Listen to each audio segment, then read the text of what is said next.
This is your weekly news bulletin, with the latest U.S. immigration news, events, announcements, and new policy changes that happened between September 19 to September 23, 2022. In this video, we will provide you the quick recap on the weekly immigration updates happened right from President Biden, Congress, Senate to every U.S. agency, such as USCIS, Department of State, DHS, embassies and more. Visit our Swat&Vee channel with your questions to see how best we can help you out with your process. Please don't forget to subscribe if you're new to the channel. Now, let's get into the bulletin and find out what is the latest happening around the U.S. immigration. Number 1. Republicans and Democrats differ on top priorities for immigration.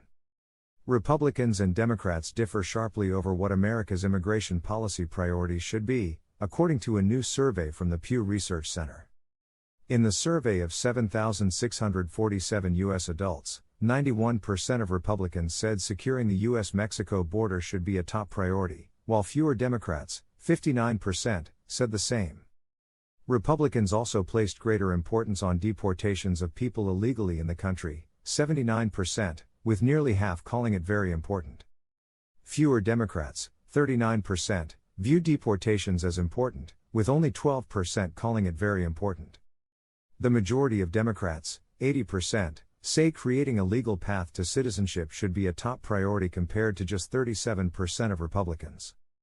Americans from both parties say taking in refugees fleeing war and violence should be a priority, although more Democrats, 85%, than Republicans, 58%, view it as very important. According to Pew, Americans' views on immigration policy have remained relatively stable in recent years. A small increase of Americans say that deporting those who are in the country illegally should be an important goal, 54% in 2019 compared to 57% today.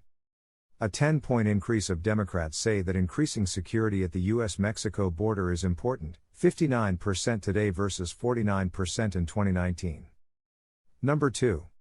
Biden administration considers multi-million-dollar payout for families separated at the border. The Biden administration is considering a multi-million-dollar settlement for immigrant families that were separated at the border during Trump's presidency. If approved, the plan could grant around $450,000 per person in compensation. The strategy aims to resolve a large number of pending lawsuits filed by the victims of President Trump's zero-tolerance policy.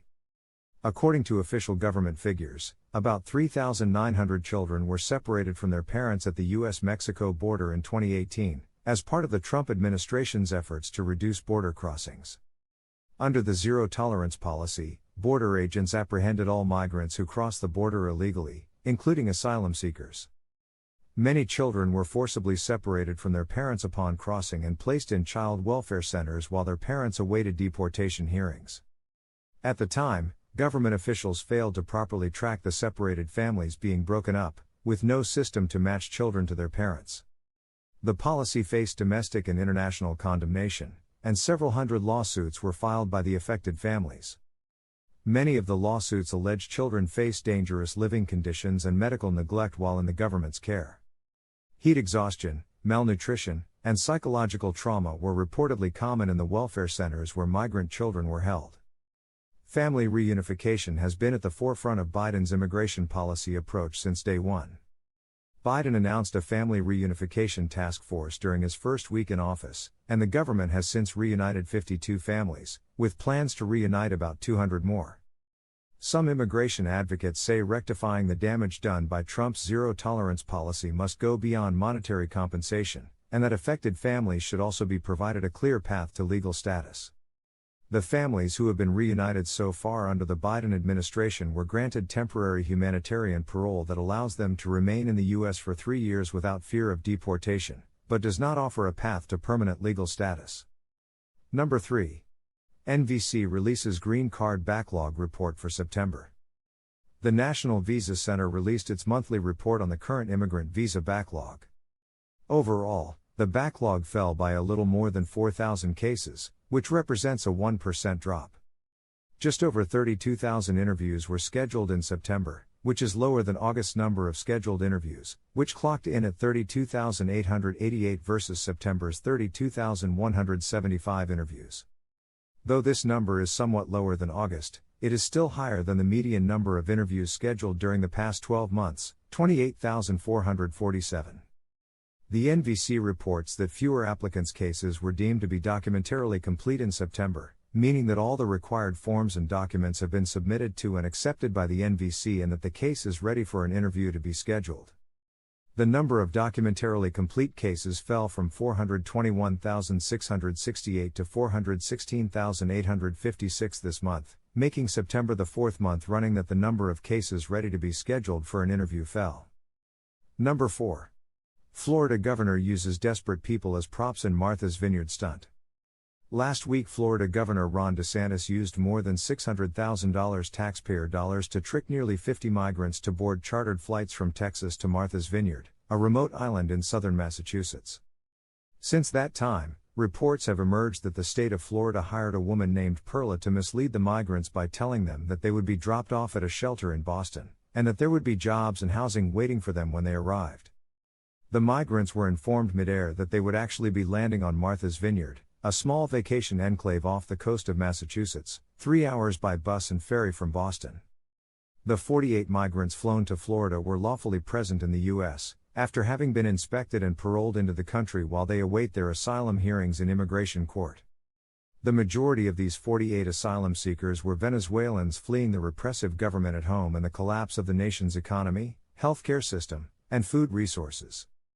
Immigration attorneys representing the migrants pointed out that many of the migrants had been given court dates in San Antonio, Texas, some within a matter of days, yet had been flown across the country to a remote island in a cynical attempt to prevent the migrants from attending their hearings and thus being ordered removed from the U.S. The actions taken by DeSantis have prompted at least 2 lawsuits, a criminal investigation, and calls from the chair of the U.S. House of Representatives Homeland Security Committee for the Department of Justice and Department of Homeland Security to investigate. Number 5. Texas governor buses migrants to NYC, intensifying political feud. Texas Governor Greg Abbott started busing migrants from the southern border to New York City late last week, intensifying the political showdown with New York City Mayor Eric Adams. Abbott, a Republican, has bused thousands of asylum seekers to East Coast cities since April in protest of President Biden's border policies. He and Adams have engaged in a public battle over social media in recent weeks. Adams has called the policy a political stunt and accused Abbott of using innocent people as political pawns to manufacture a crisis. "This is horrific when you think about what the governor is doing," Adams said Sunday while greeting migrants at the Port Authority bus terminal. Adams says the city's homeless shelters are overwhelmed with asylum seekers and are at full capacity. City officials say there is currently a 1% vacancy rate at shelters and plans are underway to make 11 emergency hotel rooms available. Adams has called for federal assistance to help New York City cope with the influx of migrants. New York City officials say despite the challenges, they will welcome the migrants to the city. Governor Greg Abbott is continuing to play with the lives of human beings. "We think this is cruel, it's disgusting and it's pure cowardice," said Manuel Castro, Commissioner of the Office of Immigrant Affairs. I hope you guys found this video extremely helpful. If you know anybody that could benefit from this information, definitely make sure to share this video with them. We are all about empowering you with knowledge. So the more people that can benefit from this video, the more people we want watching this video. If you like this video, please make sure to hit that thumbs icon. Thanks for watching, and don't forget to subscribe and hit on the notification bell for more immigration updates. Bye!